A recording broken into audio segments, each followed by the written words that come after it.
Hello, and welcome to More Than ABCs and 123's. My name is Kelly, and in with collaboration of First 5 Siskiyou, I'm able to bring you this mini vlog series to share all the wonderful ways that you can incorporate literacy in your daily routines with your child. Literacy can be found every day and everywhere and it can be found in the car, the living room, the kitchen, the yard, or even your bedroom. And my goal through this mini vlog series is to show you different activities that you can do every day to build foundations for literacy and help your children be school ready when they're entering kindergarten.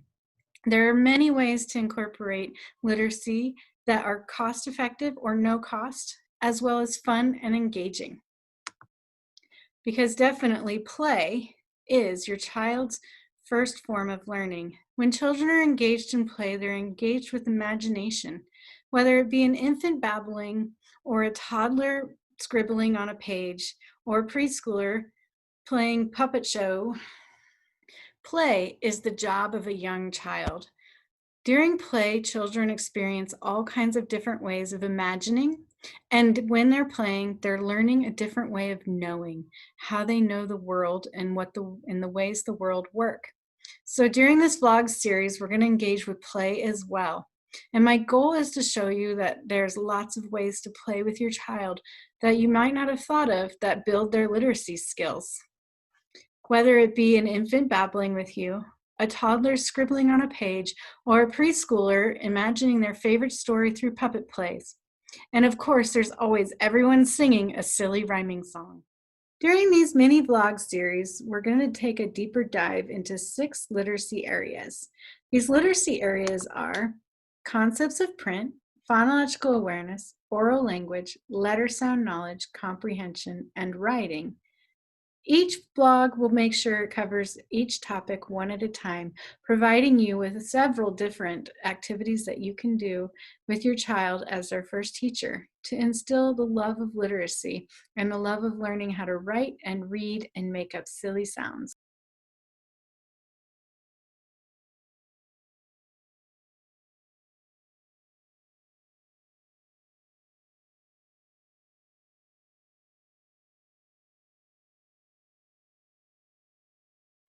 Concepts of print are the things your young reader needs to know about books and print.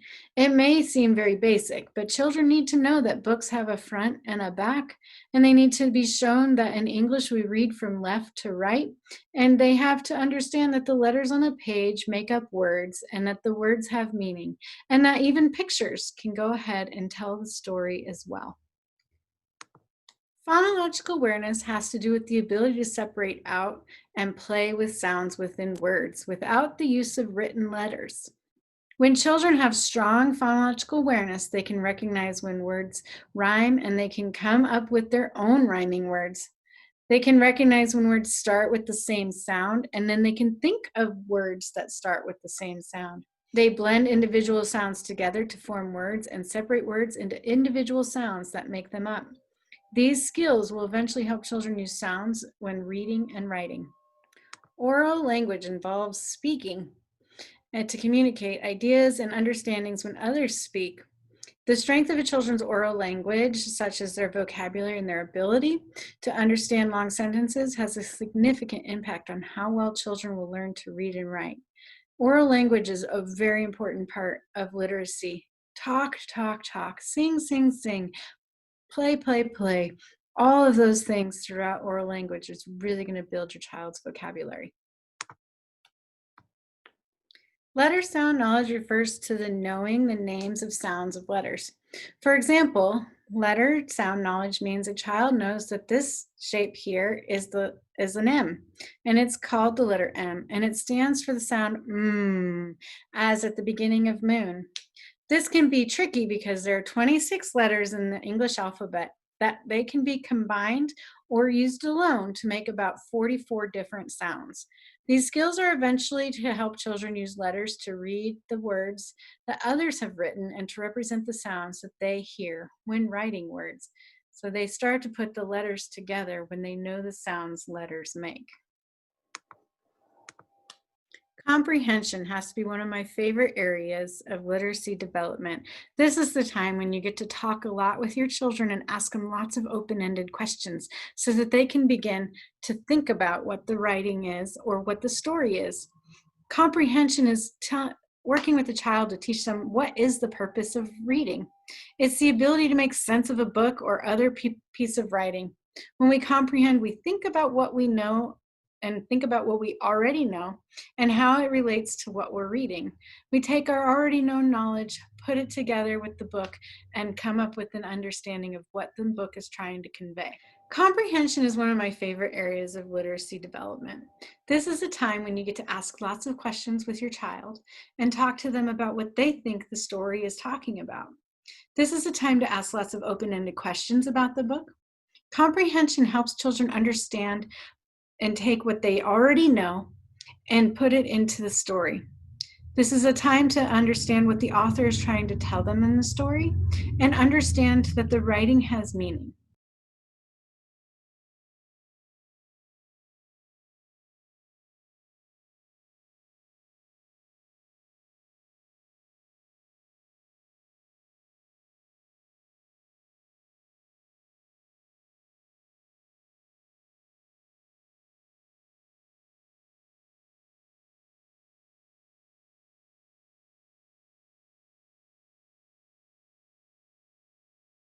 For young children, writing means expression.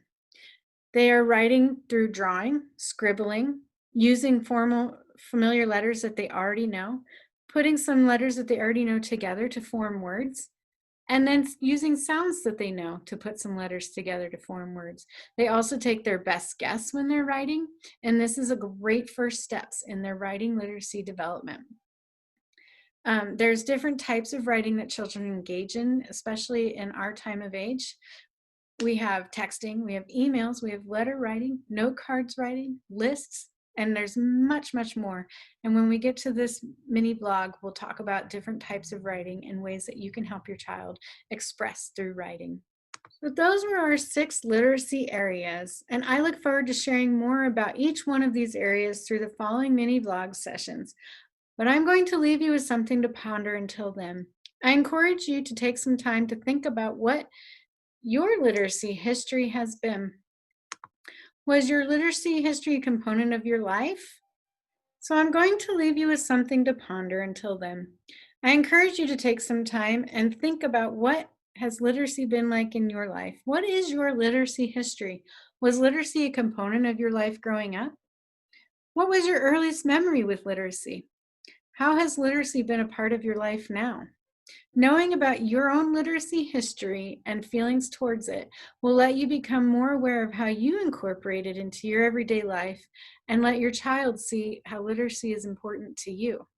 Here, I have created a visual representation of my history. I encourage you to make a visual representation of your literacy history to share with your child. It will strengthen your child's connection to literacy knowing about your interactions with it. My history began as a child. Reading was a constant. Books were always accessible to me, and my earliest memories of literacy development took place around age 6. I spent much time independently reading in my room, and I had a bookshelf with a variety of subjects to choose from, but I can remember choosing mystery as one of my favorites.